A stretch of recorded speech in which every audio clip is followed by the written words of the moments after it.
They say family recipes get passed down. But 20 African American holiday desserts disappeared in one generation grandmothers who burned sugar for 2 hours making caramel cake, cracked whole coconuts by hand, pulled molasses candy on Christmas Eve. Picture this. It's December 1965, your grandmother's kitchen. Tea cakes baking, caramel bubbling in cast iron, fresh coconut grating. Techniques she learned at 7 from her grandmother, who learned from her grandmother, who learned as an enslaved child. No written recipes, just hands teaching hands. Then integration happened. Convenience arrived. Progress meant instant pudding, boxed mixes, store-bought cakes. Grandmothers died. Recipes died with them. Today, I'm taking you back. When holiday desserts meant labor, love, and techniques younger generations never learned, stay with me. These 20 disappeared desserts tell what we lost choosing convenience over tradition. Number 1. Tea cakes.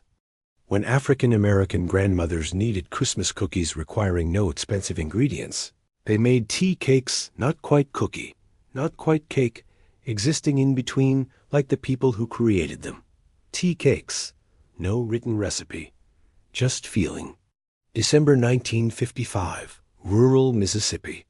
Every grandmother making them differently, all making them right. Before 1970, tea cakes at every holiday gathering. After convenience culture, younger generations never learning. Recipes dying with grandmothers who measured nothing. Mama Louise Thompson made her first tea cakes in December 1928, Alabama. Her grandmother teaching: flour, sugar, butter, eggs, nutmeg. How much? Enough. How long? Until right. Feel the dough. Know when it's ready. Louise creamed butter with sugar until fluffy. Added eggs. Nutmeg, always nutmeg, never vanilla. Mixed flour until dough felt right, not too sticky, not too dry. Rolled thick 1/4 inch, never thin. Cut rounds with biscuit cutter. Placed on greased sheets. Baked until bottoms golden, tops still pale. Cookies emerged thick, cake-like, tender, not crispy, not soft. Something in between, like their history, like their makers. During segregation, tea cakes meant African American identity. Simple ingredients, complex technique. Each grandmother's version slightly different. No standardization, no written rules. Oral tradition, meaning every batch unique. Freedom living in unmeasured recipes. Thick, pale rounds. Cake-like texture. Nutmeg scent. Each cookie tasting like grandmother's hands, nobody else's. Louise's tea cakes died with her in 1987. Daughters never learned exact technique. Grandchildren making them from internet recipes, not the same. Measurements killing what feeling once created. Every cookie carried message. Some recipes live in hands. Measurements destroy magic. Traditions die when elders pass before teaching. Number 2.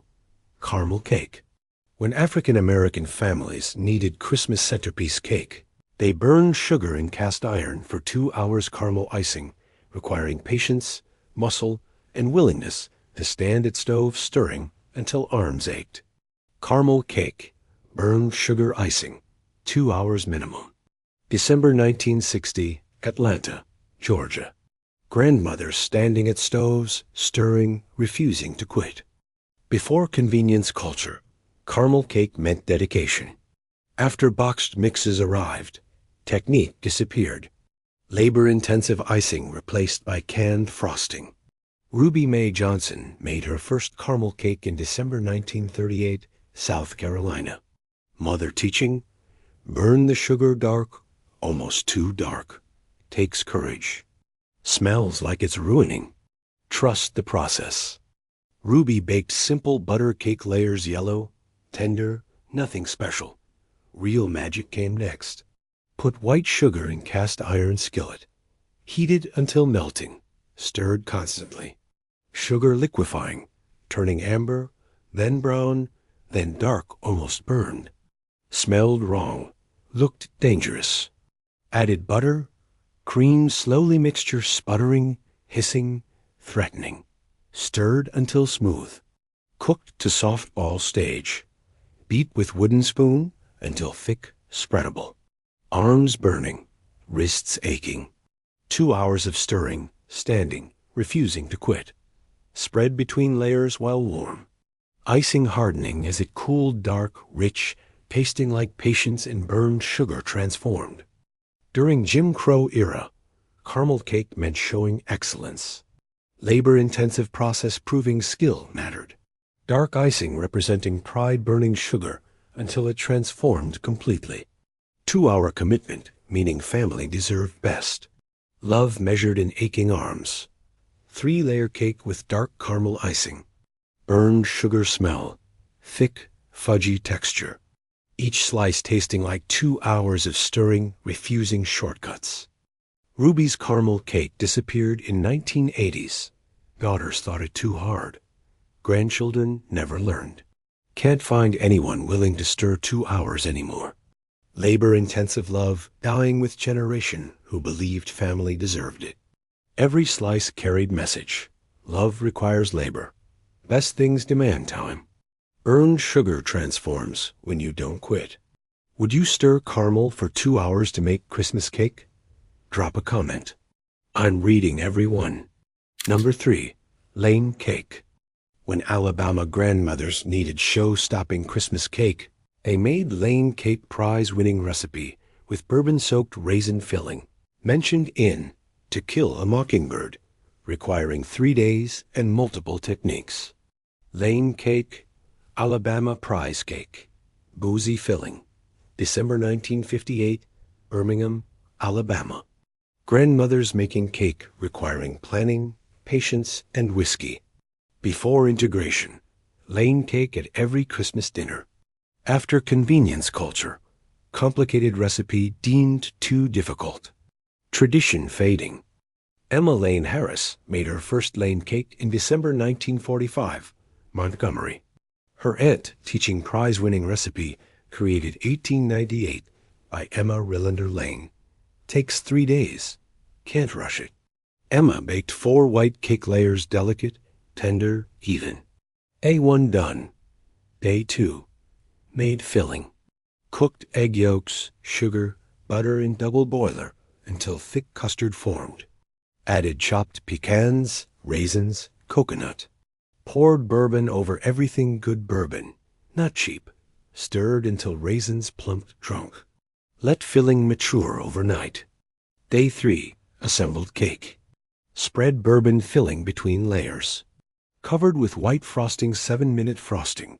Beaten stiff. Cake required refrigeration filling boozy, perishable. Waited Christmas morning. Sliced. Bourbon-soaked raisins releasing flavor. Pecans adding crunch. Coconut creating texture. 3 days creating one perfect cake. During segregation, Lane cake proved African-American excellence. White cake with dark filling symbolism not lost. Bourbon making it adult dessert. 3-day process showing dedication. Prize-winning recipe belonging to black community, despite white Southerners claiming it. Pride baking in layers. 4-layer white cake with dark filling visible between layers. White frosting covering. Bourbon smell. Each slice complex, boozy, labor-intensive. Emma's Lane cake disappeared in 1990s. 3-day process too much. Daughters making simpler cakes. Grandchildren never tasting boozy filling. Alabama tradition dying as convenience culture won. Every slice carried message. Excellence requires time. Bourbon belongs in cake. 3 days of work creates Christmas centerpiece worth remembering. Number 4. Fresh coconut cake. When holiday tables needed coconut cake, grandmothers cracked whole coconuts with hammers. Grated flesh by hand for hours labor-intensive process, replaced by packaged coconut. Technique disappearing with generation who knew how. Fresh coconut cake. Whole coconuts. Hand-grated. December 1962, Charleston, South Carolina. Grandmothers spending entire day on one cake. Before packaged coconut. Fresh coconuts cracked, grated, labor of love. After convenience arrived. Packaged coconut replacing day-long work. Fresh coconut technique dyeing. Bessie Mae Washington made her first fresh coconut cake in December 1940, Georgia. Grandmother teaching. Buy 3 whole coconuts. Crack them, grate by hand. Takes all day. Worth every minute. Bessie drove nail into coconut eyes. Drained milk saved for cake. Hit coconuts with hammer until cracking. Pried meat from shells. Peeled brown skin with vegetable peeler. Grated white coconut meat by hand on box grater. 3 coconuts. 6 hours of grating. Knuckles bleeding from grater. Arms aching. Finally finished mound of fresh coconut. Nothing like packaged version. Baked butter cake layers. Made custard filling coconut milk, eggs, sugar. Assembled layers with custard. Covered entirely with 7-minute frosting. Pressed fresh coconut into every surface. Cake looked like snowball, light, fluffy, covered completely. Fresh coconut tasting sweet, rich, nothing like dried packaged version. During segregation, fresh coconut cake meant commitment. Day-long labor showing family deserved best. Bleeding knuckles proving love. Fresh coconut representing luxury expensive, labor-intensive, special. Christmas cake requiring suffering, dedication, and refusal to take shortcuts. 3-layer cake covered entirely in fresh coconut. Snowball appearance. Fresh coconut smell. Each slice tasting of 6 hours labor, bleeding knuckles, and love. Bessie's fresh coconut cake ended 1985. Daughters buying packaged coconut. Grandchildren never learning to crack whole coconuts. Day-long labor dying when 1-hour version became acceptable. Convenience killing commitment. Every slice carried message. Fresh tastes different in packaged. Labor shows love. Christmas cakes deserve bleeding knuckles when family matters. If you're still watching, you're tougher than most. Hit like if these lost traditions hit different. Number 5. Sweet potato pie from scratch. When Thanksgiving and Christmas tables needed sweet potato pie, grandmothers grated raw sweet potatoes by hand labor-intensive process, creating texture canned sweet potatoes never achieved. Technique dying with generation who knew difference. Sweet potato pie, hand-grated raw potatoes, not canned. December 1959, Memphis, Tennessee. Grandmothers grating knuckles raw, creating perfect texture. Before canned sweet potatoes. Raw potatoes grated by hand. After convenience, canned replacing fresh. Texture, taste changing forever. Technique disappearing. Sarah Mae Robinson made her first sweet potato pie in November 1935, Mississippi. Grandmother teaching, never use canned. Grate raw, textures different, tastes richer. Do it right? Sarah peeled raw sweet potatoes orange flesh firm, hard. Grated them on box grater. Arms aching, knuckles hitting grater. Raw potato shreds piling up fibrous, wet orange. Mixed grated potato with eggs, sugar, butter, milk, cinnamon, nutmeg, vanilla. Raw potato releasing starch, moisture. Mixture thick, grainy, alive. Poured into pie shell, unbaked shell, everything baking together. Baked slow until filling set firm. Raw potato cooking during baking, releasing sweetness, creating texture canned could never achieve. Pie emerged golden, firm, sliceable. Texture slightly grainy, individual potato fibers visible. Taste pure, sweet, potato forward. During segregation, hand-grated sweet potato pie meant doing things right. Labor-intensive process proving shortcuts weren't acceptable. Raw potato creating texture that made pie identifiable as homemade. Canned creating smooth texture nice, but not authentic. Christmas pie showing grandmother refused convenience when excellence was possible. Golden sweet potato custard. Slightly grainy texture. Orange color deep, rich.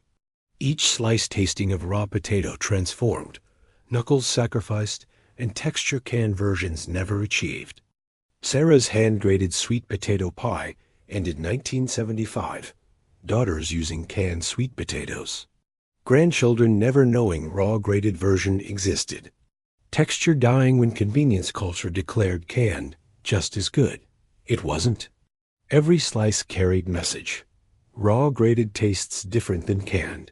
Texture matters. Christmas pie deserves bleeding knuckles for authenticity. Number 6. Banana pudding from scratch. When holiday tables needed banana pudding, grandmothers made custard from scratch, stirring egg yolks, tempering carefully, creating silky pudding that instant pudding never matched. Technique dying as boxes replaced skill. Banana pudding. Scratch custard, not instant. December 1963, New Orleans, Louisiana. Grandmothers stirring custard patiently, refusing shortcuts. Before instant pudding, scratch custard required.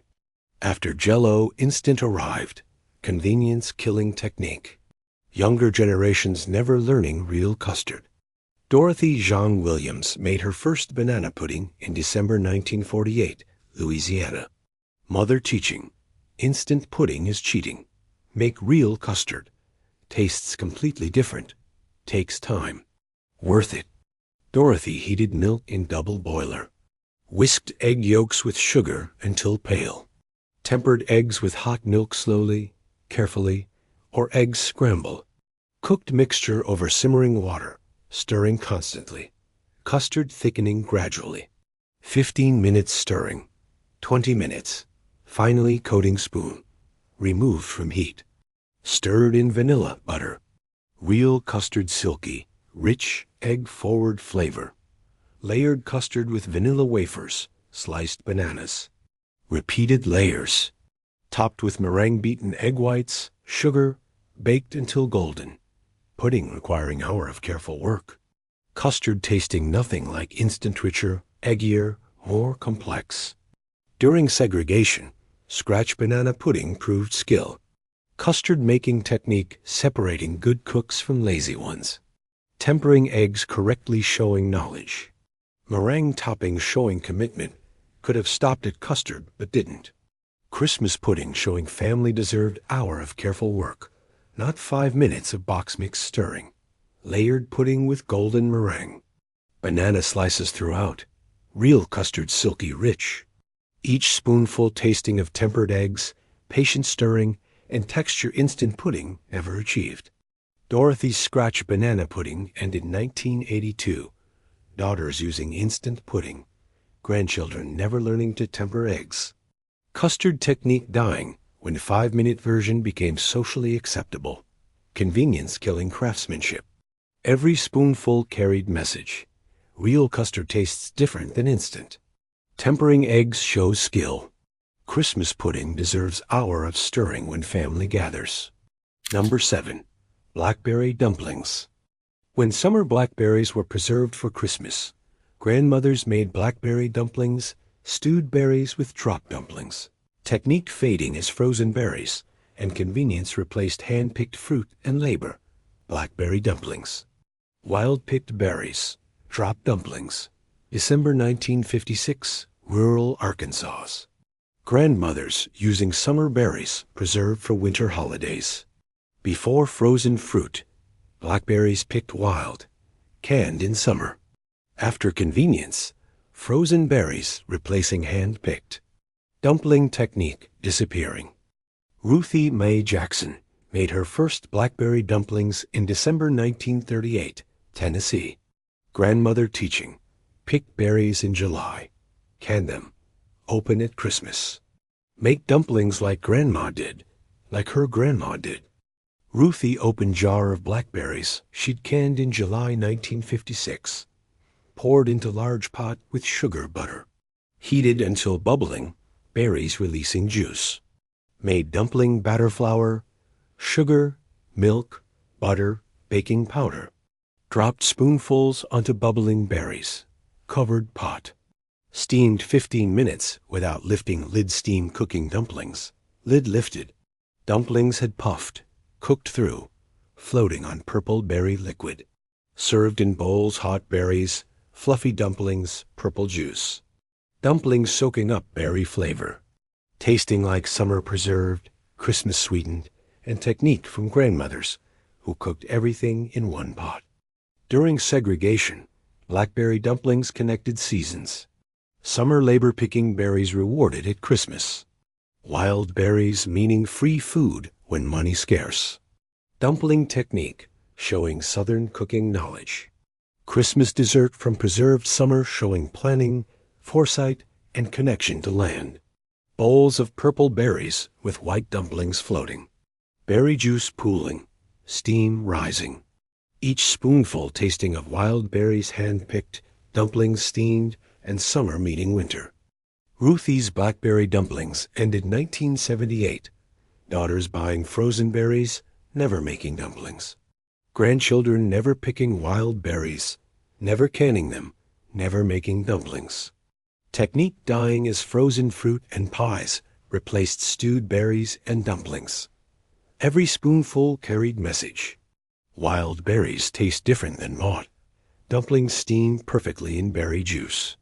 Christmas connects to summer when you preserve correctly.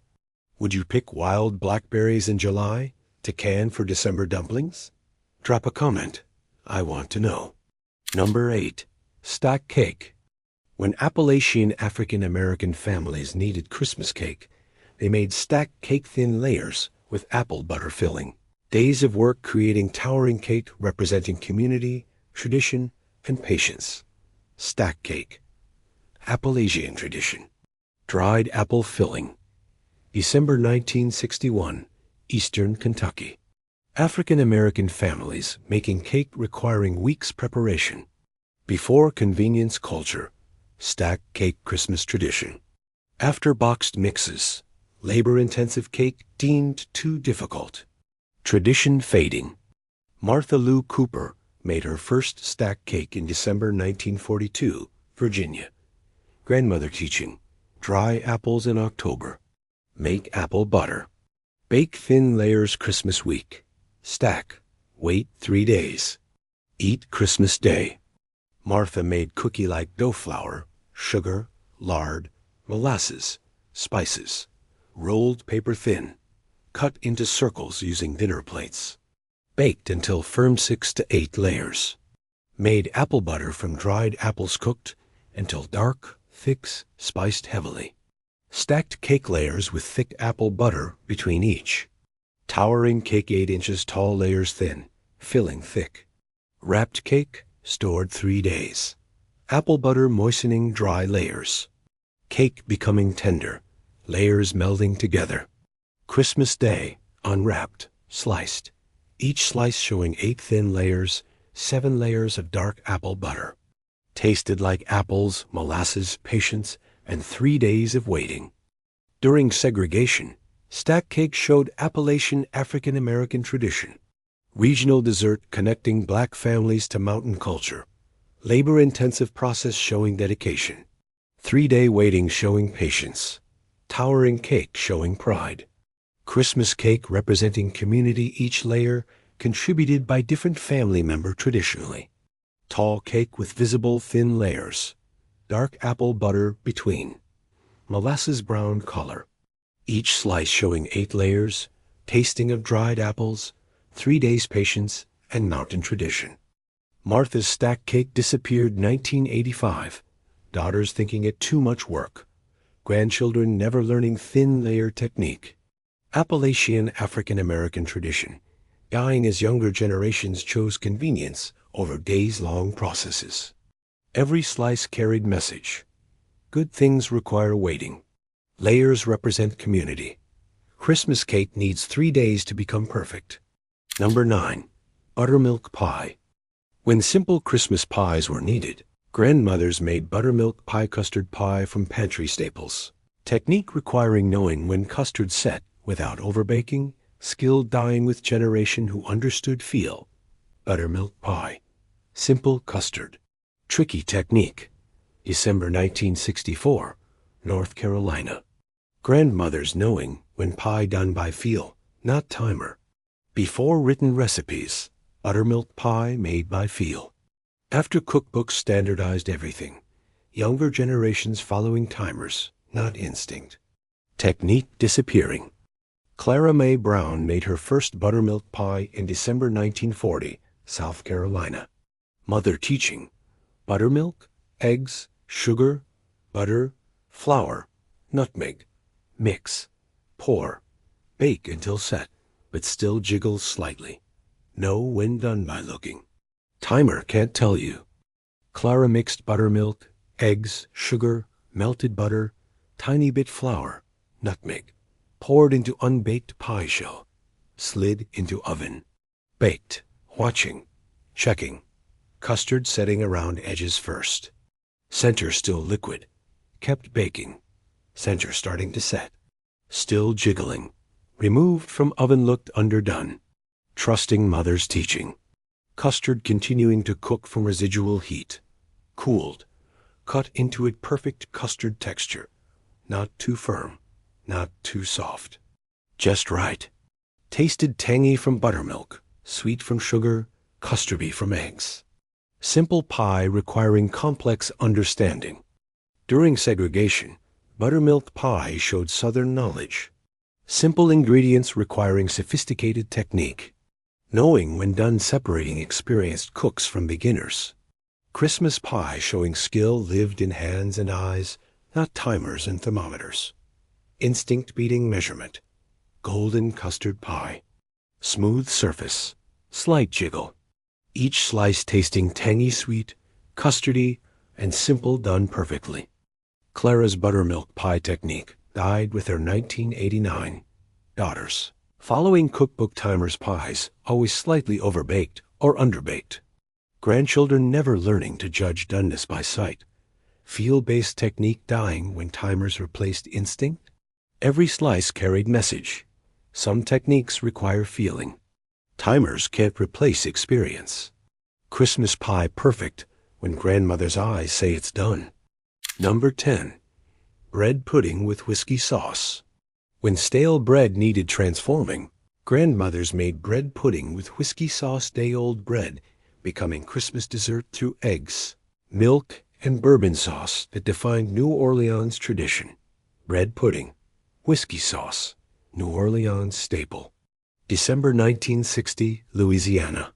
Grandmothers transforming waste into celebration dessert. Before convenience culture, bread pudding meant using stale bread wisely. After store-bought desserts, homemade bread pudding deemed poverty food. Tradition fading despite excellence.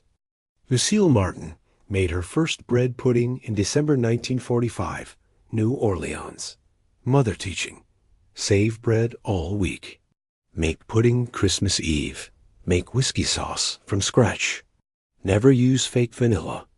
Lucille tore stale bread into chunks.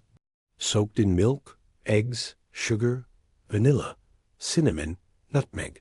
Added raisins if desired. Mixture sat 30 minutes, bread absorbing liquid. Poured into buttered baking dish. Baked until golden, set, smelling like custard and cinnamon. Made whiskey sauce while pudding baked. Cooked butter, sugar, egg, cream in double boiler until thick. Removed from heat. Stirred in good bourbon enough to taste, not enough to get drunk. Sauce thick, boozy, rich. Served warm bread pudding with warm whiskey sauce poured over. Sauce soaking into pudding. Each bite warm, custardy, boozy, transforming stale bread into luxury. During segregation, bread pudding showed resourcefulness. Stale bread becoming dessert, showing nothing wasted. Whiskey sauce elevating humble pudding into celebration. Christmas dessert from weeks leftover bread, showing planning, wisdom, and ability to transform poverty into pride. Golden brown bread pudding. Whiskey sauce pooling. Raisins studded throughout. Each spoonful tasting of custard-soaked bread, bourbon warmth, and waste transformed. Lucille's bread pudding faded 1990s. Younger generations buying desserts, not making them from leftovers. Whiskey sauce deemed too much trouble. New Orleans tradition, Dying as convenience culture declared homemade bread pudding poverty food, despite its excellence. Every spoonful carried message. Stale bread becomes luxury. Whiskey sauce elevates everything. Christmas transforms waste into celebration when grandmother knows how. If you're still watching, you're learning what died in one generation. Comment which dessert your grandmother made. Number 11. Peach cobbler in cast iron. When summer peaches were canned for Christmas, grandmothers made cobbler in cast iron skillet scanned fruit, biscuit topping baked until bubbling. Technique requiring knowing cast iron heat, skill disappearing as glass pans replaced iron. Peach cobbler, cast iron skillet, canned summer peaches. December 1957, Georgia. Grandmothers using skillets seasoned by grandmothers before them. Before aluminum pans, cast iron required for proper cobbler. After modern cookware, cast iron deemed old-fashioned. Heat distribution knowledge dying. Willie Mae Harris made her first peach cobbler in December 1938, Alabama. Grandmother teaching, use cast iron only. Distributes heat right. Makes crust perfect. Glass pans create soggy bottoms. Willie opened jar of peaches canned in July 1957. Poured into cast iron skillet with sugar, butter, cinnamon. Heated on stovetop until bubbling. Made biscuit topping flour, sugar, butter, milk, baking powder. Dropped spoonfuls onto bubbling peaches. Slid cast iron skillet into oven. Baked until biscuit topping golden, peaches bubbling at edges. Cast iron holding heat, distributing evenly, creating perfect texture crispy bottom biscuits, tender tops, fruit bubbling. Served from skillet tradition, practical, beautiful. Each spoonful getting crusty cast iron bits mixed with tender peach. During segregation, cast iron cobbler showed connection to enslaved ancestors who cooked in iron. Skillet passed down generations carrying history.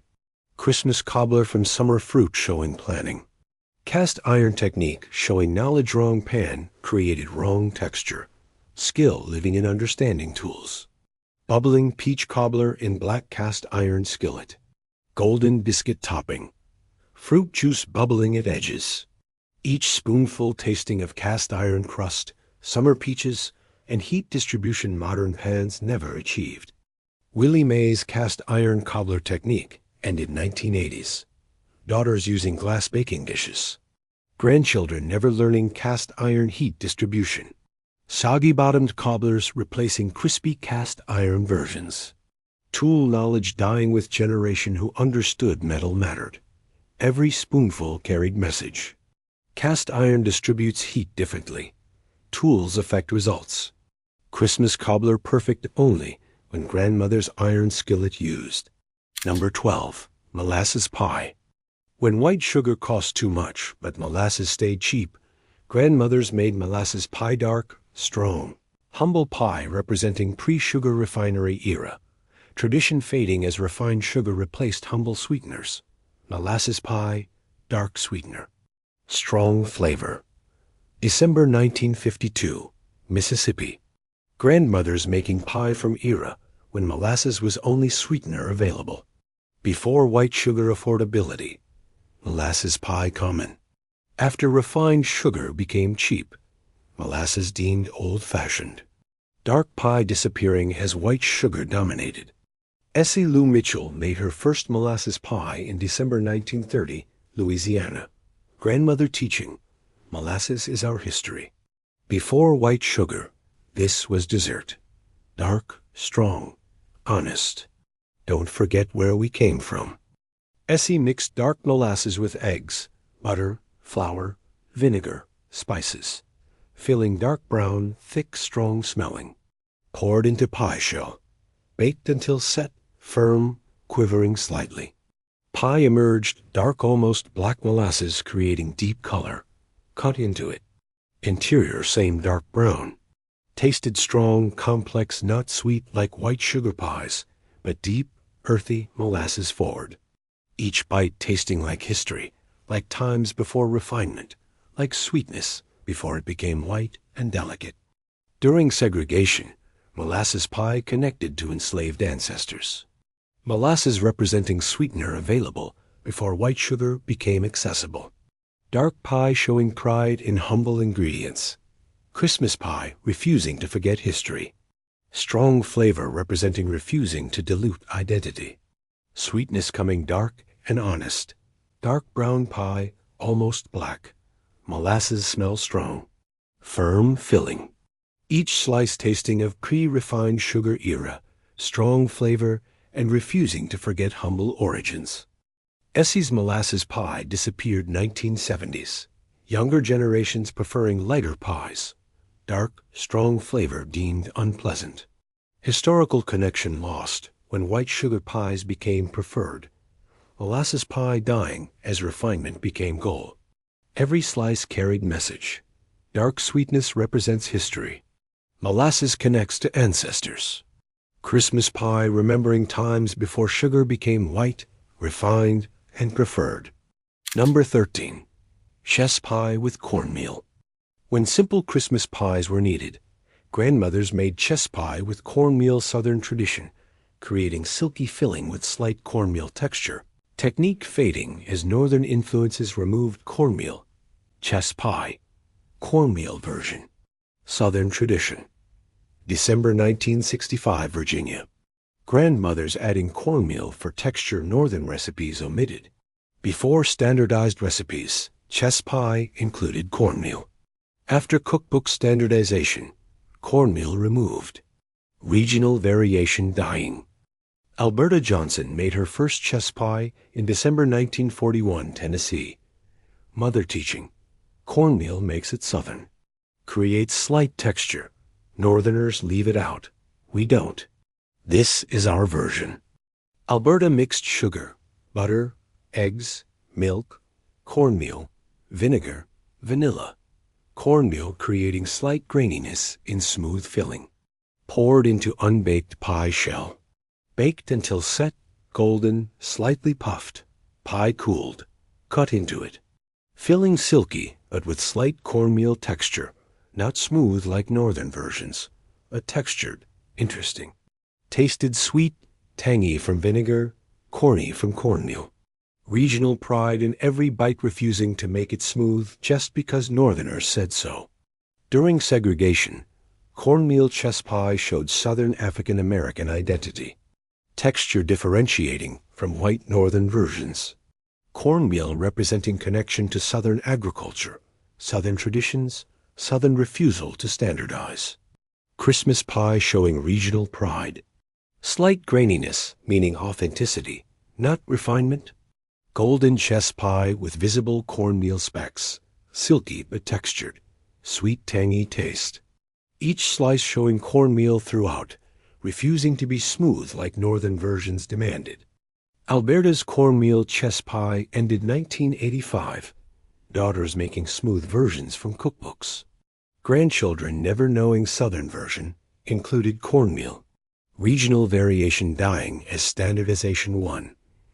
Texture disappearing in pursuit of smoothness. Every slice carried message. Cornmeal makes it Southern. Texture shows regional identity. Christmas pie refusing Northern refinement shows pride. Number 14. Pralines from scratch. When New Orleans grandmothers needed Christmas candy, they made pralines, pecans, cream, sugar cooked to exact temperature. Technique requiring precise timing, fading as younger generations bought instead of made. Pralines, New Orleans tradition. Precise technique.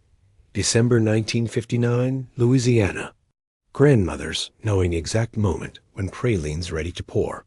Before convenience. Pralines made at home. After candy stores. Younger generations buying instead of making. Technique disappearing. Josephine Baptiste made her first pralines in December 1940, New Orleans. Grandmother teaching, sugar, cream, pecans, butter. Cook to soft ball stage exactly. Pour at exact moment. Wait too long, pralines crystallize. Too soon, they spread. Timing is everything. Josephine combined sugar, cream, butter in heavy pot. Cooked, stirring constantly. Tested in cold water soft ball formed. Added pecans, removed from heat. Beat with wooden spoon until mixture lost gloss, thickened slightly. Worked fast dropped spoonfuls onto waxed paper. Timing perfect pralines spread into perfect circles, cooled into creamy candy. Wait 30 seconds too long, mixture crystallized in pot. Pour 30 seconds too early, pralines never hardened.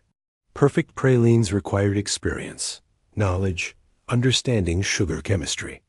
Each batch gambling, would temperature be exact? Would timing be perfect? Success tasting like sweet victory.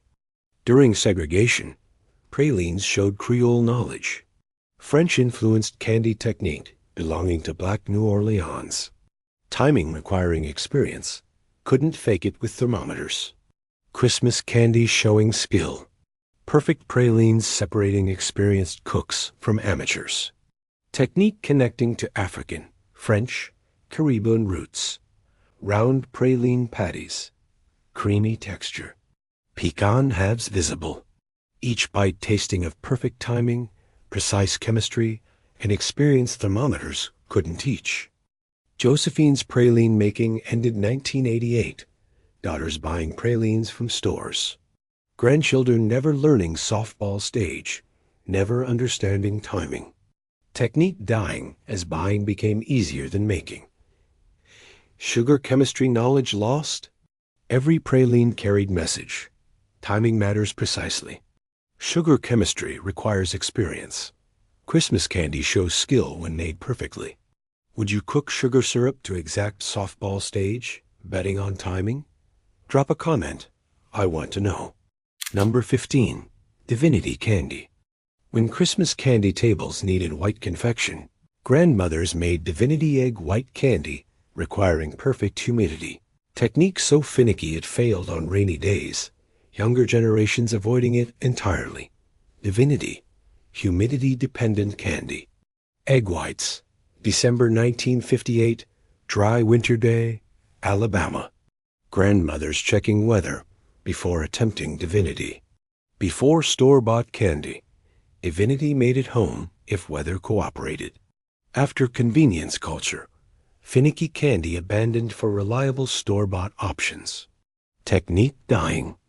Pearl Mae Washington made her first divinity in December 1936, Georgia. Mother teaching. Check humidity. If raining, don't try. Moisture in air ruins divinity. Wait for dry, cold day. Pearl chose dry December day. Beat egg whites until stiff peaks formed.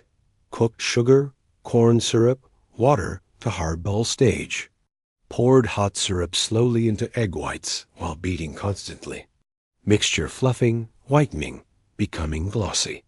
Beat until mixture lost gloss, held shape. Dropped spoonfuls onto waxed paper. Added pecan half to each. Divinity hardening quickly white, fluffy, sweet. Perfect texture crispy outside, chewy inside. Success depending on humidity, temperature, timing, and prayer. Rainy days meant failure divinity staying sticky, never hardening. Christmas candy gambling on weather. During segregation, divinity showed skill and knowledge. Weather-dependent candy separating experienced cooks from novices. White candy showing refinement literally white, symbolically complex. Christmas requiring gambling on weather. Successful divinity bringing pride. Failed batches bringing embarrassment. Technique connecting to understanding nature-controlled outcomes. White fluffy mounds with pecan halves. Crispy chewy texture. Pure white color. Each piece tasting of perfect humidity, right timing, and weather cooperation. Pearl's divinity making ended 1979. Daughters refusing to gamble on weather. Grandchildren never learning humidity matters. Finicky candy dying as reliability became more important than tradition. Weather-dependent technique lost? Every piece carried message. Humidity controls candy. Nature determines success. Christmas candy requires gambling when technique demands cooperation from weather. Number 16. Scripture cake. When Christmas cakes needed meaning, grandmothers made scripture cake ingredients listed as Bible verses, requiring knowing Bible to decode recipe. Tradition fading as biblical literacy decreased. Scripture cake. Bible verse ingredients. December 1954, South Carolina. Grandmothers requiring Bible knowledge to make cake. Before recipe cards. Scripture cake teaching Bible while baking. After convenience culture. Biblical references deemed confusing. Tradition disappearing. Reverend Mother Susie Bell made her first scripture cake in December 1925, Mississippi. Recipe written as Bible verses. Judges 5:25, butter. Jeremiah 6:20, sugar. Isaiah 10:14, eggs. 1 Samuel 14:25, honey. Exodus 16:31, flour. 1 Kings 10:10, spices. Genesis 24:17, water. Genesis 43:11, almonds. 1 Samuel 30:12, raisins, figs. Susie opened Bible, looked up each verse. Judges 5:25, she brought forth butter in a lordly dish, meant butter. Jeremiah 6:20, sweet cane from a far country, meant sugar. Continued through all verses, decoding ingredients, measured each, mixed cake. Baked, each slice containing biblical references. Each ingredient teaching scripture. Christmas cake requiring Bible knowledge, connecting faith and food. Children learning verses while learning to bake. During segregation, scripture cake connected African American faith to cooking. Bible central to Black church. Cake requiring biblical literacy, showing education despite segregated schools. Christmas tradition teaching scripture through baking. Ingredients becoming memory verses. Faith and food merging in one recipe. Fruit-studded cake, dark, rich from spices. Each slice representing Bible verse, decoded ingredient, and faith-based baking. Susie's scripture cake ended 1975. Younger generations wanting clear ingredient lists. Biblical literacy decreasing. Tradition deemed too complicated when regular recipes existed. Faith-based baking dying as convenience culture preferred clarity over Bible study. Every slice carried message. Bible verses hide ingredients. Faith connects to cooking. Christmas cake teaches scripture when grandmother knows Bible. Number 17. Apple brown Betty. When stale bread needed using and apples were available, grandmothers made apple brown Betty layered dessert using waste bread. Technique fading as fresh bread became standard and waste became unacceptable. Apple brown Betty, stale bread. Cheap apples. December 1962, Kentucky. Grandmothers making Christmas dessert from what others threw away. Before prosperity, stale bread saved for desserts. After plenty arrived, using stale bread deemed poverty food. Technique disappearing.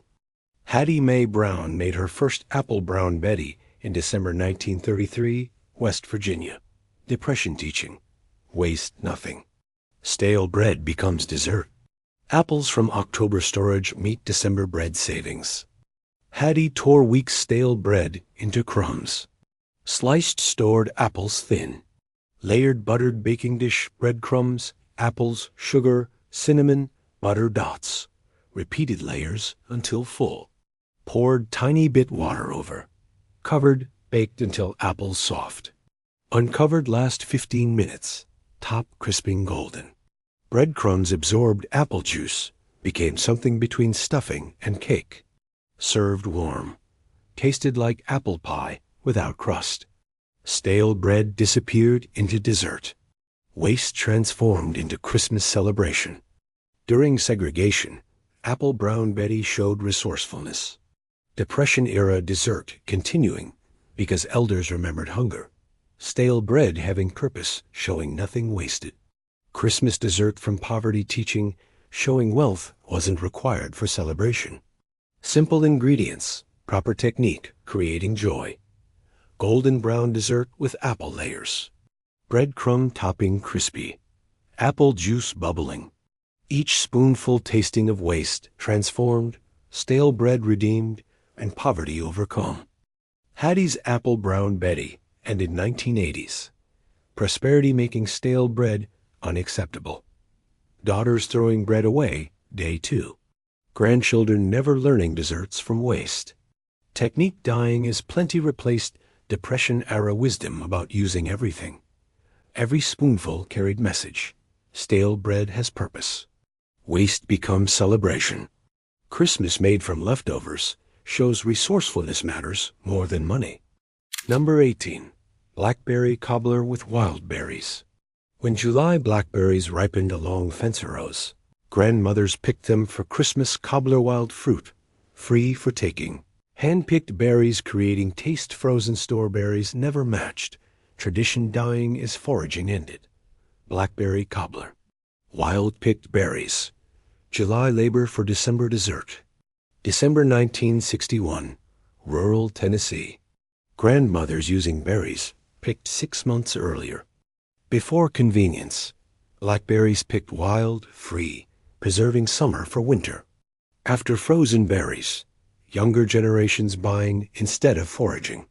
Picking tradition dying. Annie Mae Cooper picked blackberries July 1961 for Christmas cobbler.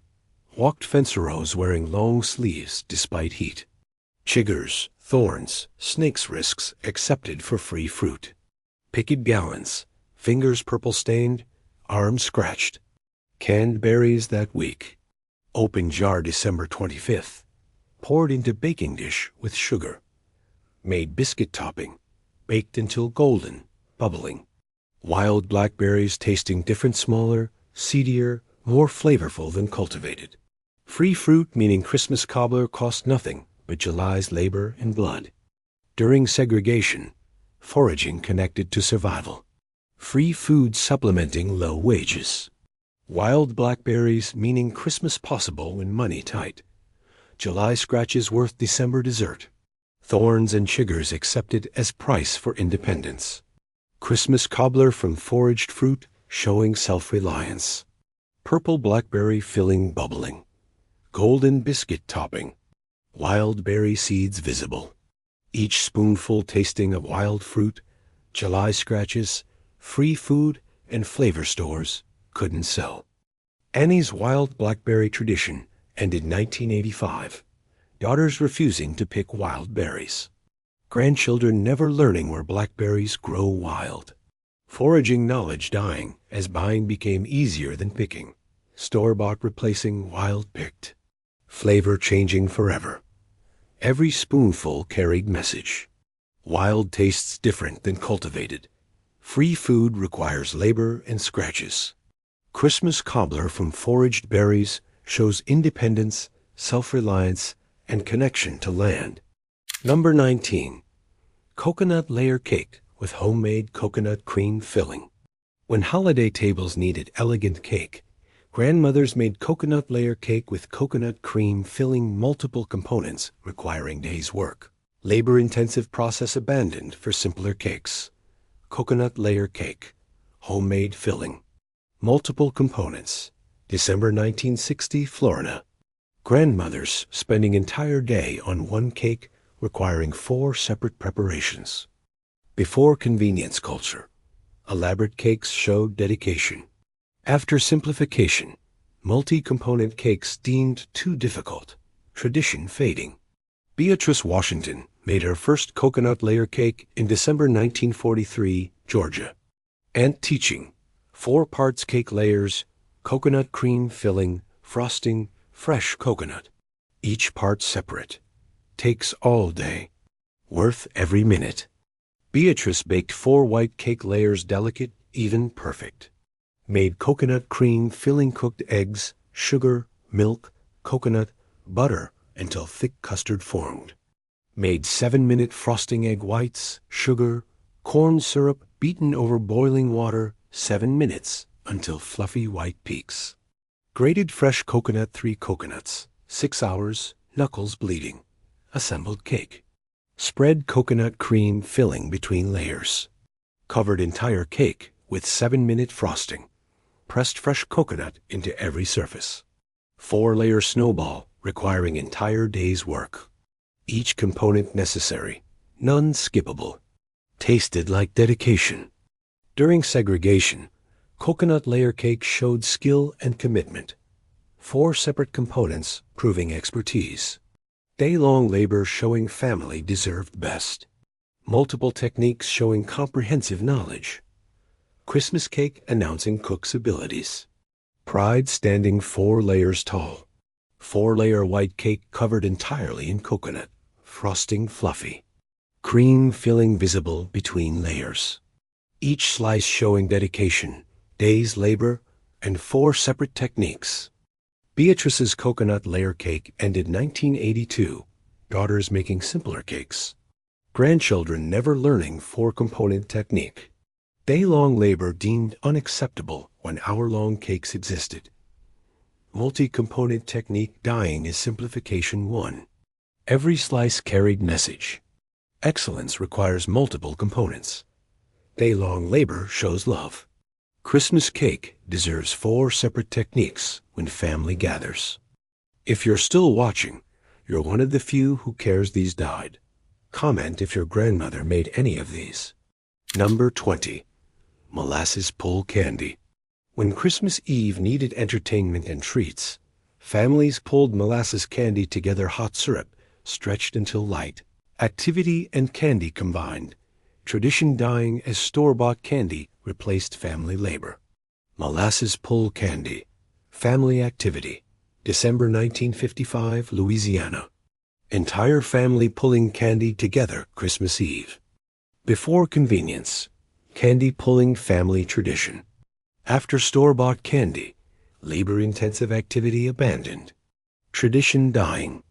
Evangeline Martin pulled her first molasses candy Christmas Eve, 1935, New Orleans. Grandmother teaching. Boil molasses until hard crack stage. Pour on marble. Let cool until handleable.